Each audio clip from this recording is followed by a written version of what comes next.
Hi and welcome to the short tutorial. In this video I will show you how to add your own sound on the TikTok. So if you want to shoot a video with your own sound, how you can do it, watch this video till the end and you have to follow the same procedure.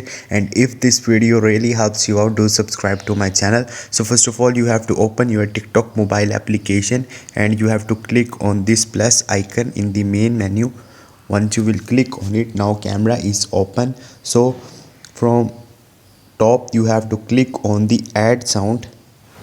Once you will click on the add sound, now here you will see different sounds that are trending, and also you will see favorite sound. So you have to click on the my sound on the right top, and here you will see all the sounds from your device. So select any sound from here